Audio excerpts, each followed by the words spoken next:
The moment the front door clicked shut, my entire world shattered into pieces. I stood in my sister's living room, listening to the taxi pull away from the curb. Brooke and Jared were gone, off to their Caribbean cruise, 5 days of sunshine and umbrella drinks while I babysat their daughter. I turned around with a smile, ready to ask Nola what she wanted to do first. Maybe we could bake cookies, watch a movie, read together like we always did. But Nola wasn't reaching for her iPad. She wasn't typing out a message for the text-to-speech app to read aloud. She was just standing there, staring at me with an intensity I had never seen in her 8 years of life. And then my niece, the child I believed was born mute, the little girl who hadn't made a single sound since she was a toddler, opened her mouth. "Auntie, don't drink the tea Mom made. She plotted something bad." Her voice was clear, perfect, like she'd been speaking her whole life. My blood turned to ice water in my veins. Let me back up about 6 hours because I need you to understand how I got here, how I ended up standing in my sister's house, discovering that everything I thought I knew about my family was a carefully constructed lie. My name is Lisa Rames. I'm 32 years old. I work as an accountant at a mid-sized firm in Columbus, Ohio. Exciting stuff, I know. While other people dream about exotic vacations and romantic adventures, I dream about perfectly balanced spreadsheets. My therapist says I use numbers to feel in control. My therapist is probably right. That morning started normally enough. Saturday, coffee, quiet apartment. I was actually enjoying the peace when my phone rang. Brooke, my older sister, 6 years between us, but sometimes it felt like 60. Her voice was honey sweet, which should have been my first warning sign. Brooke only used that voice when she wanted something. "Lisa, I have the biggest favor to ask." Turns out she and Jared had booked an anniversary cruise. 5 days, Caribbean, very romantic, very last minute, and they needed someone to watch Nola. "Of course," I said, because that's what I always said to Brooke. I'd love to spend time with her, and I meant it. I genuinely adored my niece. Even though communicating through an iPad was sometimes exhausting, there was something special about Nola. She had these big, watchful eyes that seemed to absorb everything. When I read to her, she'd lean against my shoulder, and I could feel her relaxing, like my voice was a safe place. See, Nola was born with a rare condition. At least, that's what Brooke always told everyone. Something neurological that affected her ability to speak. The doctors caught it when she was about 3, Brooke said. Nothing could be done. I never questioned it. Why would I? She was my sister. Mothers know their children. Besides, I wasn't around much during Nola's early years. I'd taken a job in Chicago right after she was born. Good opportunity, couldn't pass it up. I'd fly home for Christmas, maybe a weekend here and there. By the time Nola was 3, she was already silent. Brooke had already crafted the whole narrative. I moved back to Ohio 2 years ago when our mom got sick. Cancer, the slow, terrible kind. I wanted to be closer, wanted to help. During those months, I started spending more time with Nola, reading to her, bringing her books, just being present. Even without words, we built something real. Our dad, Harold, had died 3 years before Mom. Heart disease. He was the quiet, steady type, the kind of man who fixed things and didn't complain. After he was gone, it felt like the family lost its anchor. When Mom finally passed 14 months ago, she left behind a trust, about $1.2 million, their entire life savings, Dad's life insurance, everything. The terms were clear. Both Brooke and I had to sign for any major withdrawals. Mom was smart that way. She also left me the family home since Brooke already owned property. At the time, I thought it was fair. Now I wonder if Mom knew something I didn't. Anyway. Back to that Saturday morning, I drove over to Brooke's house around noon. Nice place. Big lawn. The kind of house that looks like a magazine cover. Brooke greeted me at the door with a hug, which was unusual. My sister wasn't really a hugger. "You're a lifesaver, Lisa, truly." She looked perfect, as always. Hair done, nails done, designer luggage waiting by the door. Jared was loading bags into the taxi that had just arrived. He barely looked at me. Just a quick wave, a mumbled hello. He seemed nervous, sweaty, but Jared was always kind of twitchy. I didn't think much of it. Brooke walked me through the house like I'd never been there before. Here's the kitchen. Here's Nola's room. Here's the remote for the TV. And then she opened the refrigerator and pulled out a large thermos with a yellow lid. "I made this for you," she said, pressing it into my hands. "Herbal tea for stress. You look tired, Lisa." "You've been working too hard." Something about the way she said it felt off, too insistent. But I smiled and thanked her, because that's what I did with Brooke. I smiled and thanked her and never pushed back. She had always been the one with the solutions, even when I didn't ask for them. When I went through a bad breakup at 25, Brooke's prescription was lavender oil, green juice, and a vision board covered in George Clooney pictures. "Manifest your future husband," she'd said. I still have trust issues with vision boards. The taxi honked. Brooke hugged me again. 2 hugs in one day, definitely weird, and rushed out the door. Jared followed without a word. I watched them climb into the car, watched it pull away. Then I closed the front door, turned around, and found Nola standing there, looking at me like she was about to tell me the world was ending. "Auntie, don't drink the tea Mom made. She plotted something bad." I couldn't breathe, couldn't think. The thermos was still in my hands, suddenly feeling like a bomb. My niece, who I believed was born mute, had just spoken to me in a perfect, clear voice, and she was warning me that my own sister was trying to poison me. Before we continue, if you're enjoying this story, please hit that subscribe button and tell me in the comments where you're watching from and what time it is there. I read every single comment, and your support truly means the world to me. Now, back to what happened next. I set the thermos down on the counter like it was radioactive. My hands were shaking so badly I nearly dropped it. Then I turned back to Nola and sank down to my knees, bringing myself to her eye level. "Nola," I whispered, you can talk?" She nodded. Her eyes were huge, scared, but there was something fierce in them too, something determined. "I always could, Auntie. Mommy made me stop." The room tilted. I had to put a hand on the floor to steady myself. "What do you mean, made you stop?" And that's when my 8-year-old niece told me a story that ripped apart everything I thought I knew about my family. Nola wasn't born mute. She never had a neurological condition. That was a lie my sister had been telling for 5 years. Until she was 3, Nola talked like any normal toddler. She said her first words, learned new ones every day, sang songs, asked a million questions, said, "I love you" at bedtime. Then one afternoon, everything changed. Nola was playing upstairs in her room. She got thirsty, so she crept downstairs to get some juice. Mommy was in the kitchen, talking on the phone. She didn't notice the little girl standing in the doorway. Nola heard words. Most of them she didn't understand, but some of them she recognized. Aunt Lisa, money, out of the picture. When Daddy's gone, then Mom, and then we get everything. She trusts me completely. She's so stupid. Nola was 3 years old. She didn't know what out of the picture meant, but she understood Aunt Lisa, and she understood the mean, cold way her mommy said, "stupid." The next day, innocent and confused, Nola asked her mother, "Mommy, what does out of the picture mean?" Brooke's face went cold. She grabbed Nola's arms, too hard, leaving little bruises, and knelt down until they were face to face. "Listen to me very carefully," she said. "If you ever speak again, to anyone, about anything, something terrible will happen to Aunt Lisa. Your voice is dangerous. Every word you say hurts her. If you love your auntie, you'll never make another sound. Do you understand?" Nola loved me. I was the aunt who brought her picture books, the one who smiled at her like she was the most special thing in the world. So Nola stopped talking. She was 3 years old. She made a decision to give up her voice, to protect me. I sat there on Brooke's kitchen floor, tears streaming down my face, as this child explained the sacrifice she'd made. 5 years. 5 years of silence. 5 years of terror, thinking that every word she spoke might hurt the person she loved most. And Brooke, my sister, the devoted mother, had used that fear. She took Nola to doctors, played concerned parent, collected her selective mutism diagnosis, but she told everyone something different. Neurological, born with it, nothing to be done. She made sure no one saw the real medical records. I was in Chicago, visiting twice a year.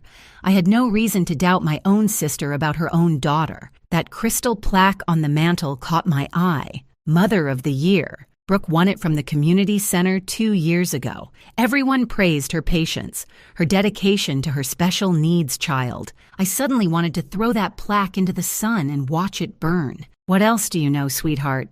I asked gently. What else have you seen? It turned out that being silent made Nola invisible. Adults forgot she was there. They talked freely around her, assuming she couldn't understand or couldn't tell anyone even if she did. Nola saw everything. She saw her mother practicing my signature over and over on scrap paper until it looked almost right. She heard phone conversations about the trust and transferring everything, and before Lisa figures it out, she watched her father become more and more afraid of her mother, agreeing to everything, never questioning anything. She observed her mother perform for neighbors, church friends, teachers, the perfect mask of a loving parent making sacrifices for her disabled daughter. And 2 nights ago, Nola heard something that made her realize she couldn't stay silent anymore. She'd crept to the top of the stairs, like she'd done hundreds of times before. Her parents were in the kitchen, planning. The tea will make her sick enough for the ER, Brooke said.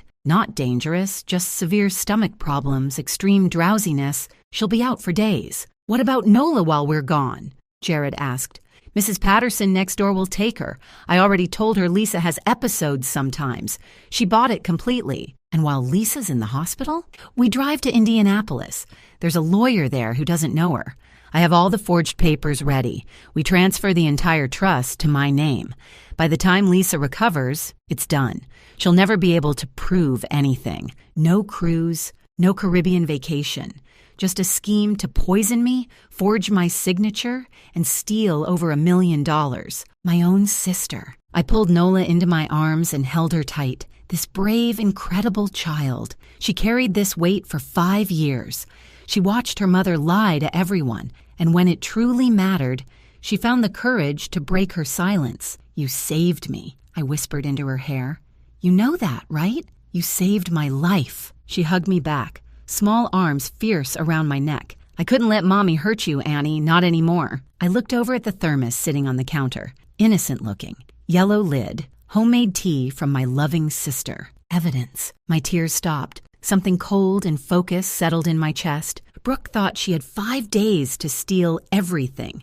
She thought I'd be lying in a hospital bed too sick to stop her. She was very, very wrong. The first call I made was to Gwen Mercer. Gwen and I met in college. She went into nursing, I went into accounting. Different paths, but we stayed close. She was the kind of friend who showed up with ice cream during breakups and told you the truth even when it hurt. I trusted her completely. She answered on the second ring. Lisa, what's up? Gwen, I need you to come to Brooke's house right now. Something happened and I can't explain it over the phone. Please, just come. Something in my voice must have scared her. She didn't ask questions. On my way. 40 minutes later, she was at the door, still in scrubs from her shift, hair pulled back in a messy ponytail. She took one look at my face and pulled me into a hug. Talk to me? So I did. All of it. The tea, the scheme, and Nola, sweet, silent Nola, who had spoken for the first time in 5 years to warn me. When I finished, Gwen was quiet for a long moment. Then she looked over at Nola, who was sitting on the couch watching us with those big, serious eyes. Gwen walked over and knelt down in front of her. You're the bravest kid I've ever met, she said softly. You know that? Nola almost smiled. Gwen stood up. All business now. Okay, first things first. That tea needs to be tested. I know someone at the hospital lab. She can run a rush analysis tonight. If there's anything wrong with it, we'll know by morning. She pulled on latex gloves. She actually had some in her purse, because of course she did, and carefully took a sample from the thermos, sealed it in a small container. What kind of person poisons tea? She muttered, shaking her head. I always knew Brooke was off. Remember when she told you that haircut made your face look less round? That wasn't a compliment. That was psychological warfare in sister format. I almost laughed. Almost. Now, Gwen continued, what else do you have? There's got to be more evidence if she's been running this scam. I looked at Nola. Honey, you said you know where Mommy keeps important papers? She nodded and climbed off the couch. In the office. There's a locked drawer. I know the code. How do you know the code? I watched her type it. Lots of times, she never noticed me. A small, sad pause. Nobody ever notices the quiet kid. She led us to Brooke's home office, a neat, carefully decorated room that looked like it belonged in a magazine. There was a large desk with a computer, filing cabinets, and one drawer with a digital lock. 0315, Nola said. March 15th, their wedding anniversary. Of course. Brooke would use something sentimental. Made her feel clever. I punched in the code. The drawer clicked open. What we found inside made my stomach turn. First, bank authorization forms with my signature. Except it wasn't my signature. It was close. Really close, but I could see the difference immediately. The loop on my capital L was wrong. Anyone who knew my handwriting would notice. Brooke had practiced, but she wasn't perfect. Second, bank statements from the trust account. 14 months of activity. Withdrawal after withdrawal, always in amounts under $15,000, just below the threshold that would trigger automatic reporting to federal authorities. Brooke had done her research.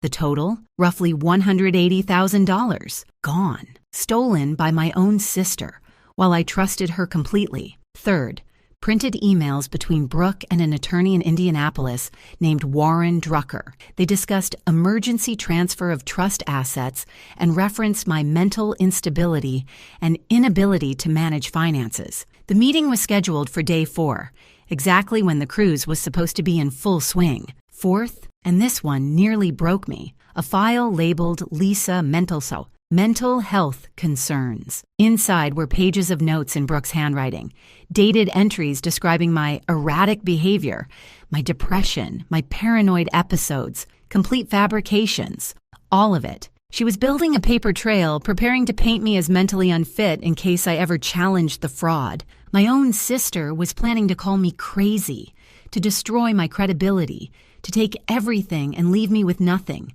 not even my reputation.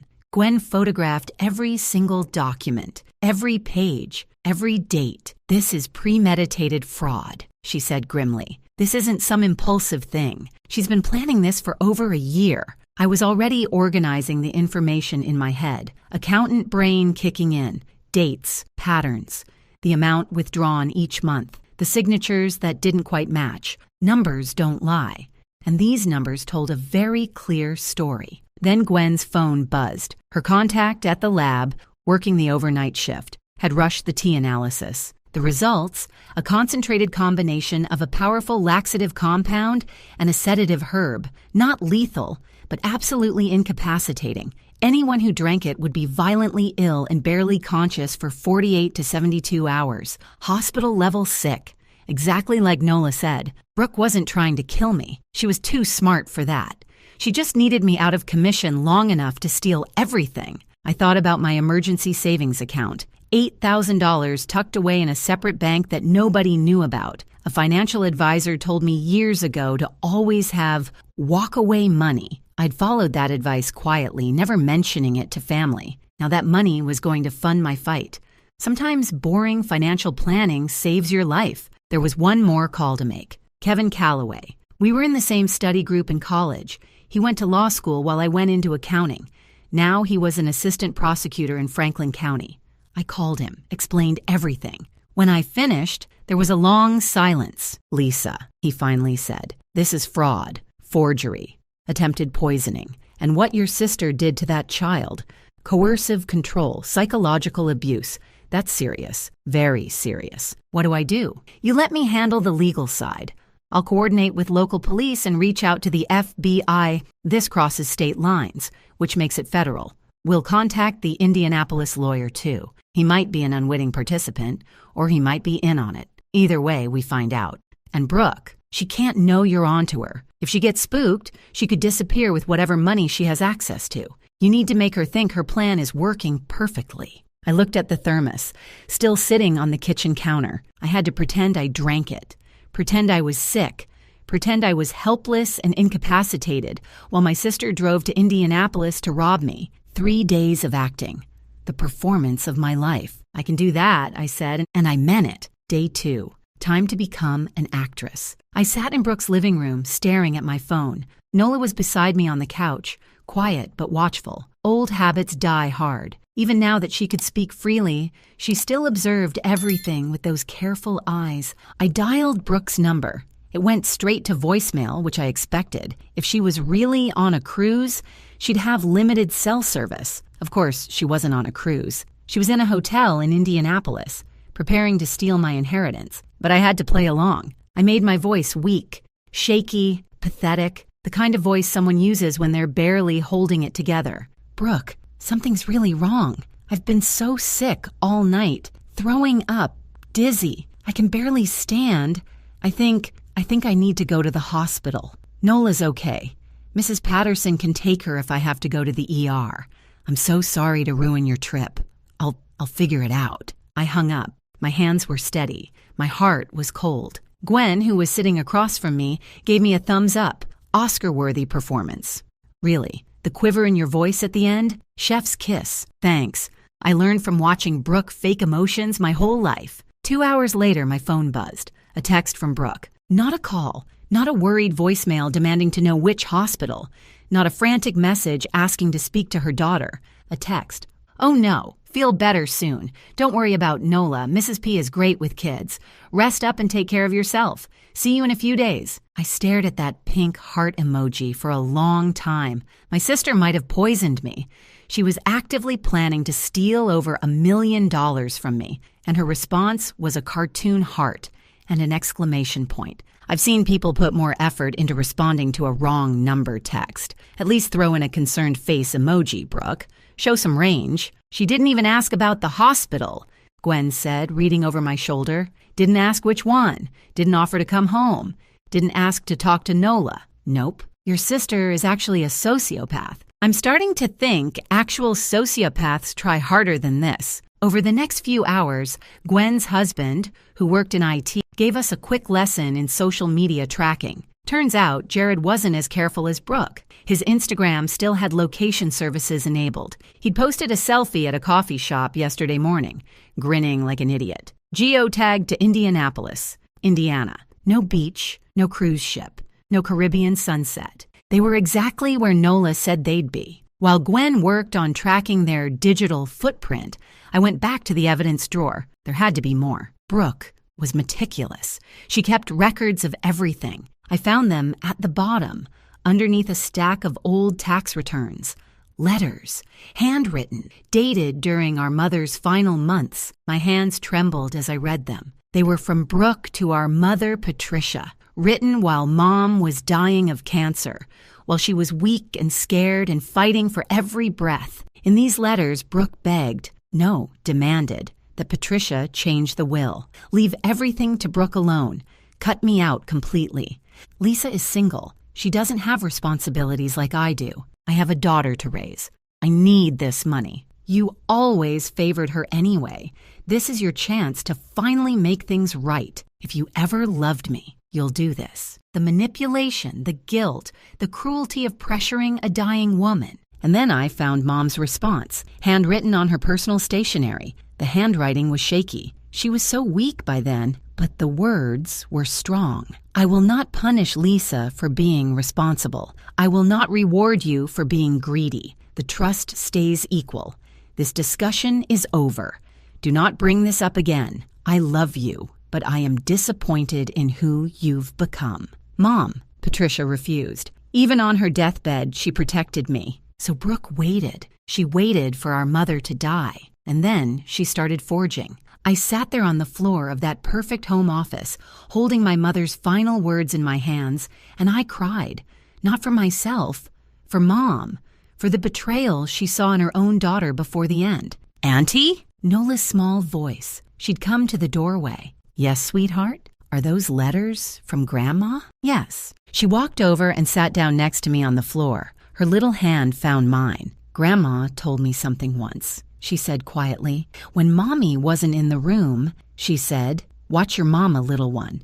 Something's wrong in her heart. I thought she meant Mommy was sick, like with her actual heart. I didn't understand. I think Grandma knew, I said. She always saw people clearly. Do you think she knew about me, that I wasn't really mute? I thought about my mother, sharp until the end, observant, the kind of woman who noticed everything but chose her battles carefully. "I think," I said slowly, "that Grandma trusted me to figure it out eventually, and she trusted you to be brave when it mattered." Nola squeezed my hand. That evening, Kevin Calloway called with updates. The legal machinery was moving faster than I expected.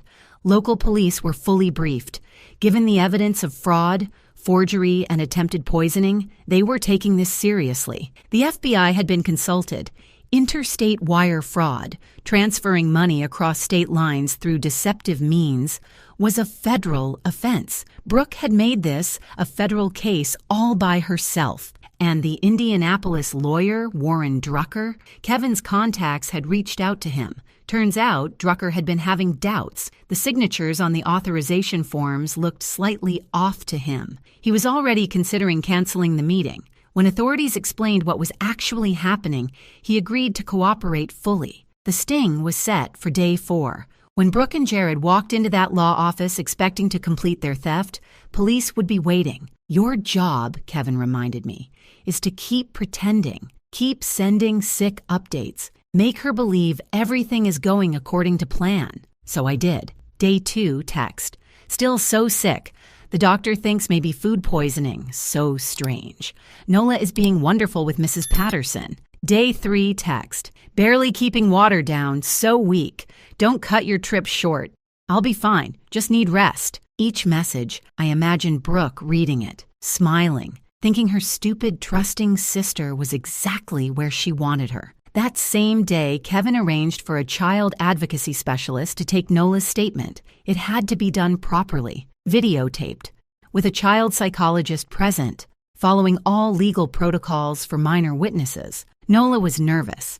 She sat in a chair that was too big for her, feet dangling above the floor. But when the questions started, she sat up straight. She used her voice, still new, still strange, after 5 years of silence, and told them everything. What she heard when she was 3, the threats, the fear, the decision to stop speaking, the years of watching and listening, the night she overheard the plan about the tea. When it was over, she looked at me through the observation window. "That's the most I've talked since I was 3, she said. "My voice is tired, but it feels good, like I've been holding my breath underwater for years, and I finally came up for air. I wanted to run in there and hold her, but I had to wait. Protocols. When they finally let me see her, I hugged her so tight I probably squeezed the air right back out. 1 more day, I told her.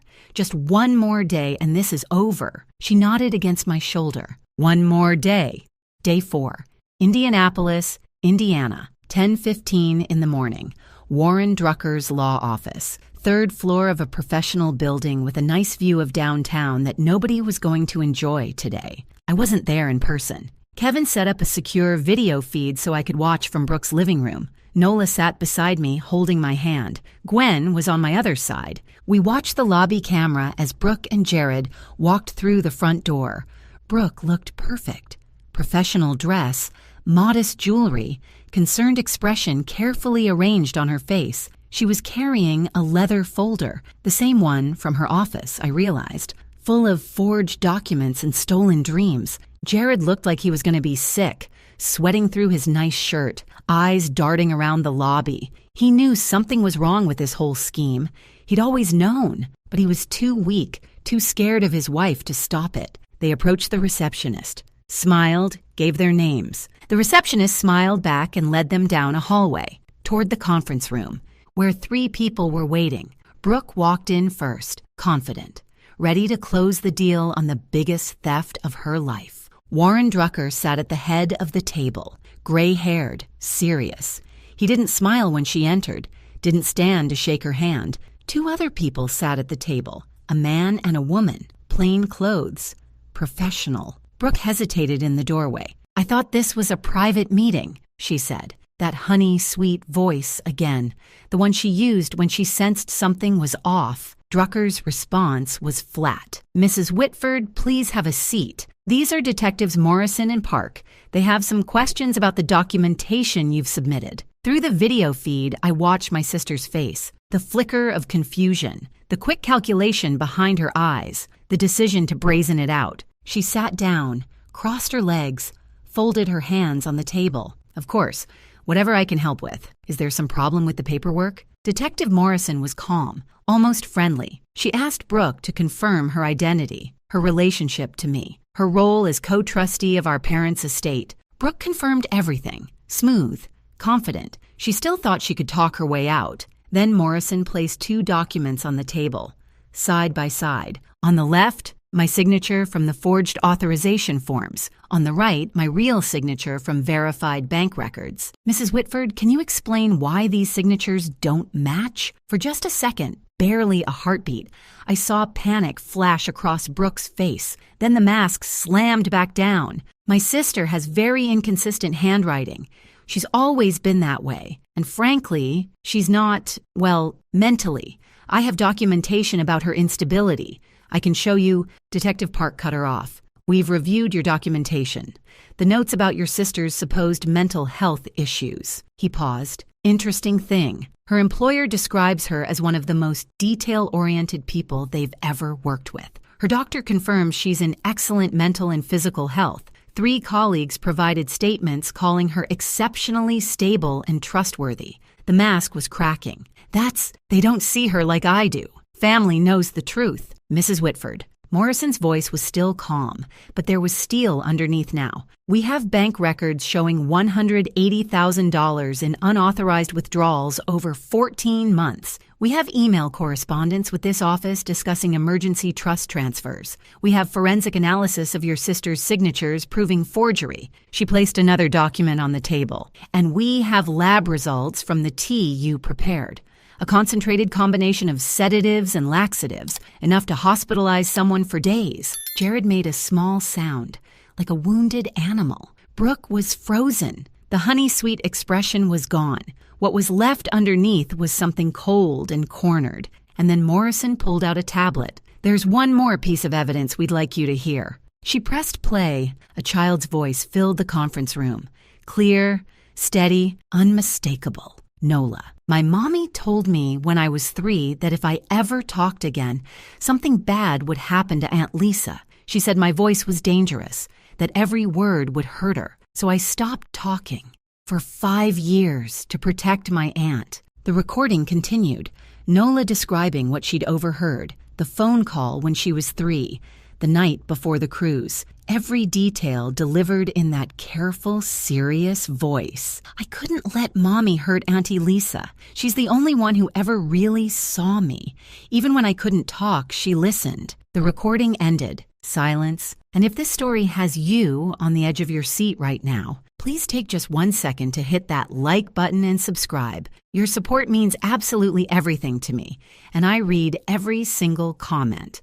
Now let's finish this. Brooke stared at the tablet like it had grown teeth and bitten her. She's mute. She's been mute since she was 3 years old. She can't talk. This is fabricated. You fabricated. Mrs. Whitford. Detective Morrison's voice was quiet now, almost gentle. The gentleness made it worse. You just confirmed that you believed your daughter couldn't speak, but according to medical records, the real ones, not what you told your family, Nola was diagnosed with selective mutism, a psychological condition, often caused by trauma or fear. She let that sink in. Your daughter stopped speaking because you terrorized her into silence. For 5 years. That's child psychological abuse, added to fraud, forgery, and attempted poisoning. Brooke's face twisted. The mask didn't just crack, it shattered completely. What came out was ugly, raw, the real Brooke, finally visible. She was supposed to stay quiet. She was never supposed to. Brooke, Jared's voice, shaking. Stop talking. Just stop. He turned to the detectives. I want a lawyer, a separate lawyer. I'll cooperate. I'll tell you everything. She planned all of it. The signatures, the transfers, the tea. I was scared of her. I'll testify. Whatever you need. Brooke turned on him with fury that made even the detectives tense. You pathetic coward! After everything I did for us! Mrs. Whitford, Detective Park stood. You're under arrest. Please stand and place your hands behind your back. They read her rights. The handcuffs clicked around her wrists. She was still talking, still trying to explain, to justify, to manipulate. but there was no one left to manipulate. Everyone in that room had seen the evidence. Everyone had heard her own daughter's testimony. She was led out of the conference room, out of the building, into a waiting police car. I watched through the video feed as my sister, the golden child, the perfect mother, the woman who had terrorized a 3-year-old into silence and tried to poison her own sister, disappeared into the back of that car. I felt Nola squeeze my hand. I looked down at her. "It's over," she whispered. "It's over." Gwen let out a long breath. "Well, I guess they'll want that Mother of the Year plaque back. Think we should mail it to her? At her new address? Behind bars?" I almost laughed. Almost. Justice was coming. But there was one more thing I needed to do. 2 weeks later. Franklin County Family Court. The courtroom was small, functional, not the grand dramatic space you see in movies, just a room with fluorescent lights and uncomfortable chairs and a judge's bench that had seen 1,000 broken families. But today, something was being put back together. I sat at the front table in my best professional outfit, the same one I wore to important client meetings. This was more important than any client meeting I'd ever had. Nola sat beside me. She'd picked out her own dress that morning, purple, her favorite color. She'd brushed her own hair. She was nervous, I could tell. Her foot kept bouncing under the table. But she wasn't silent anymore. The judge reviewed the case file. Brooke's arrest. The fraud charges, the forgery, the attempted poisoning, the 5 years of psychological abuse inflicted on a child. Jared had signed away his parental rights in exchange for cooperation with prosecutors. He'd known about everything. He'd done nothing to stop it. He didn't deserve to be Nola's father, and somewhere in that weak, cowardly heart of his, he knew it. The judge looked up from the papers. He was an older man with kind eyes behind wire-rimmed glasses. "I've reviewed the emergency custody petition," he said. "Given the circumstances, the arrest of the mother, the cooperation of the father, and the extensive documentation of psychological abuse, I'm prepared to rule." He turned to look at Nola directly, not at me, at her. "Young lady, I understand you've recently started speaking again after many years of silence. That took tremendous courage." Nola nodded. She was gripping my hand so tight I was losing circulation. "I'd like to ask you directly, in your own words, where would you like to live?" Nola looked at me, then at the judge, then back at me, and then she stood up. 8 years old, 4 feet tall, wearing a purple dress and more bravery than most adults ever manage. "I want to live with my Aunt Lassa," she said.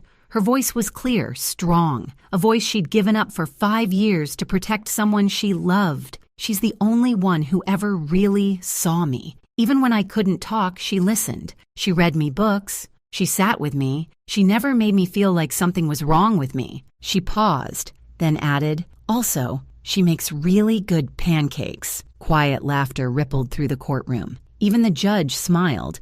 He signed the papers. Emergency custody granted to Lisa Rames. Walking out of the courthouse, I couldn't stop looking at Nola. She was chattering away about the courtroom, about what she wanted for lunch, about a bird she saw on the window ledge, about whether we could get a dog someday. 5 years of silence. Now she couldn't stop talking, and I wouldn't have it any other way. That evening, we had dinner in my apartment. Our apartment now. I'd already started converting the spare room into Nola's bedroom. Purple walls, her choice, bookshelves everywhere, a cozy reading corner by the window. "Aunt Lisa?" she asked through a mouthful of pasta. "Yeah, sweetheart? Can I tell you about dinosaurs?" I smiled. "Absolutely." What followed was a 25-minute lecture on every dinosaur species Nola had ever read about, complete with detailed analysis of which ones would win in fights. Apparently, velociraptors are totally overrated because of movies, and T-Rex has unfair advantages because of media bias. The real winner, according to Nola, would be the Ankylosaurus, basically a tank with a built-in weapon. I nodded along seriously to all of it. I didn't need to understand dinosaur combat theory. I just needed to listen. Nola started therapy the following week, a specialist in childhood trauma. The sessions were hard sometimes. 5 years of fear and silence don't disappear overnight. There were bad days when she got quiet again, when the old terror crept back in. But there were more good days. Days when she laughed out loud. Days when she sang in the shower. Days when she came home from school bursting with stories about new friends who had never known her as the mute girl. Just as Nola, Brooke faced multiple felony charges. The evidence was overwhelming. She took a plea deal to avoid trial. I didn't attend any of the hearings. I had better things to do. The trust fund was frozen and audited. Most of the stolen money was traced and recovered. I became sole trustee, managing it carefully for our future, mine and Nola's. I sold the family home. Too many memories there, complicated ones. I used part of the proceeds to start an education fund for Nola. The rest went into savings. Walk-away money, multiplied. Sometimes I think about my mother, about that letter she wrote to Brooke, standing firm even while cancer was taking her, about the quiet warning she whispered to her granddaughter, something's wrong in her heart. Patricia Rames saw the truth about her own daughter, and even in death, she protected the people who deserved protection. I like to think she'd be proud of how things turned out. Last Saturday morning, Nola and I had breakfast on my little apartment balcony. Nothing fancy, just pancakes and orange juice and early autumn sunshine. Nola was telling me about a dream she'd had, something about a penguin who could drive a car, a castle made entirely of waffles, and a very polite dragon named Gerald, who apologized every time he accidentally set something on fire. It made absolutely no sense. It was perfect. I sipped my coffee and listened, really listened. This is what family is supposed to sound like. Not silence, not lies, not manipulation and fear. Just this, a kid rambling about waffle castles, morning light through the trees, two people who chose each other sitting together, talking about nothing and everything. Nola paused mid-story and looked at me. Aunt Lisa, thank you for listening, for real listening. Even when I couldn't talk, I reached over and squeezed her hand. Always, sweetheart, always. Sometimes the quietest people aren't weak. They're just waiting for someone they trust enough to finally speak. Nola found her voice, and I found my family. Some stories have happy endings. Ours was just beginning. Thank you so much for watching. More of my most gripping stories are already on your screen. Click one now and don't miss the best part. You will love it. See you in the next story.